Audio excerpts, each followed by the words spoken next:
Okay, here it is. Honda GCV160. I think that's the model of the motor, but the model of the deck, or the whole, the model of the whole mower is the HRRX, I think. If I'm not 100% right, let's see. HRR2165VXA.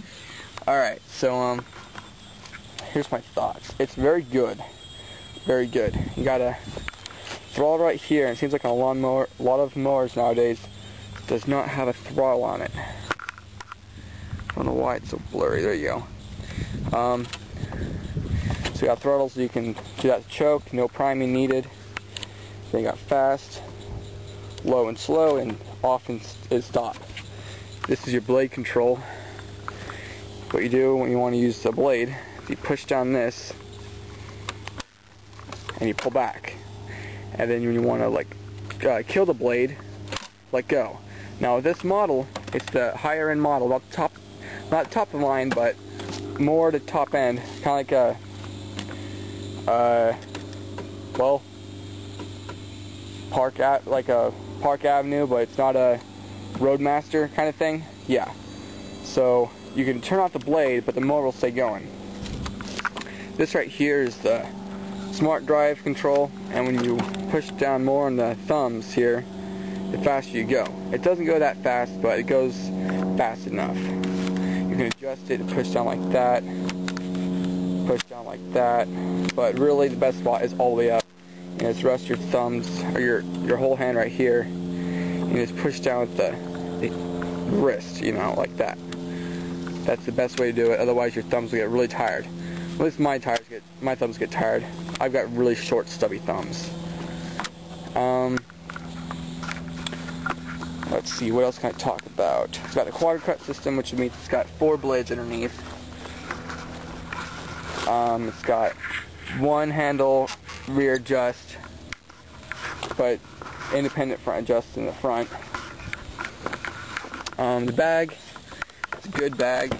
See, it's got a big opening. It's good because it empties really fast. Wait, tip it over. Probably tipping over the wrong side, but what can you do? This is the quad cut system, so it's got 4 blades, 2, 3, 4 right there. 3, 4. This is the clutch. So when you release the clutch, it makes the blade stop. Oh yeah, here's the problems I have with the mower. Right here is the independent front, the height adjustment bar. This is really stupid because see how low that hangs down?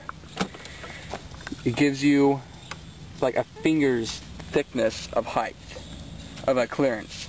So if you go over something and it's thick enough and it's not level with the wheels, it will get cut on it. It is very, very annoying. Very annoying. In fact, that's the worst thing about this lawnmower. What else is there to say? Oh, another problem I have with it is the throttle. This isn't a big deal, but I have to turn it up all the way to choke in order to be fast. And sometimes in order to kill, I have to go way past here. You shouldn't have to do that, but it's not a big deal. It's just annoying, but it's not that bad. It's not as bad as the bar in the back. It's got an overhead cam, which I think that gives you more power. I'm not 100% sure. Maybe more reliable, but most Briggs and Strattons are extremely reliable, and they don't have overhead valve, at least, or overhead cam, at least not in the older ones. I guess I'll start it up and show you what it looks like running.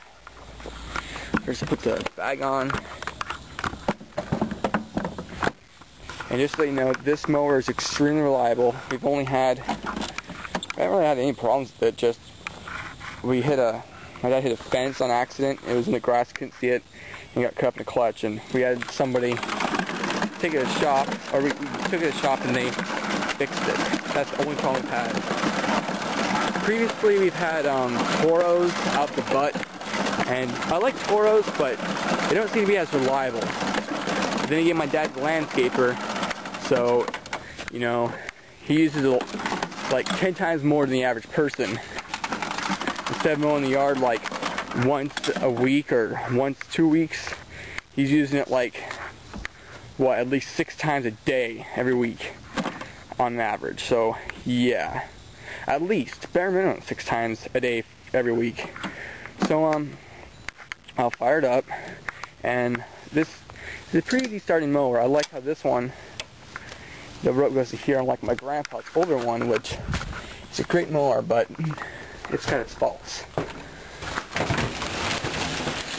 Here's his. It's a 5-horse master, and the shifter, 1, 2, 3 speed. That one gets it. 3rd speed is really hard to find, so we just leave it in 2. But the throttle is perfect. The problem I have with this one is, look how low it is, right by my crotch. You know, hit a bump, bam, your kid's gonna regret you using that, or you know, you hit a bump, it's gonna hurt yourself. You know, it's not good. Other than that, it's a great mower. If you see one, buy one. That's the only problem, is this part is too low. Other than that, it's perfect. So I'm gonna start this mower and show you how it works.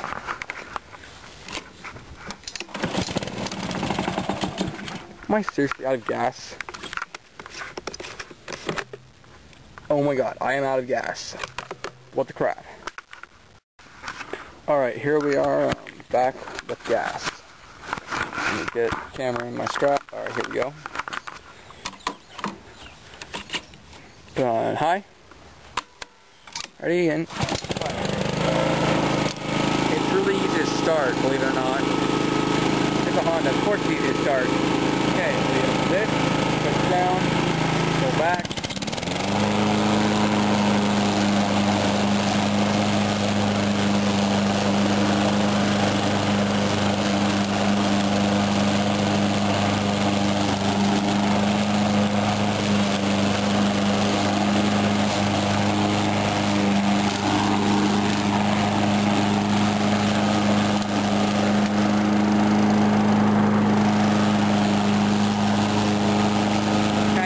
One-handed.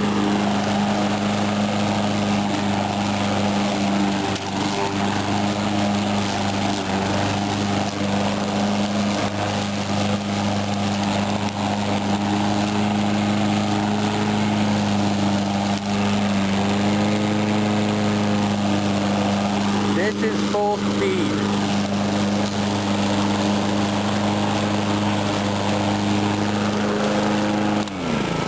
When you're done with the blade, blade's not moving, you can run over whatever you want. And let me show you how bad it does when you go over a mound.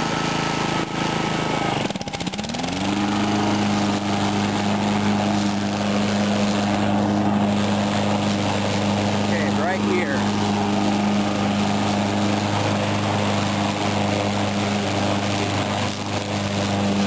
See how it gets stuck? See how it gets stuck right there? Yeah. Because that stupid little bar underneath. You have to like wiggle it. See? That's where the bar gets stuck, right there. So,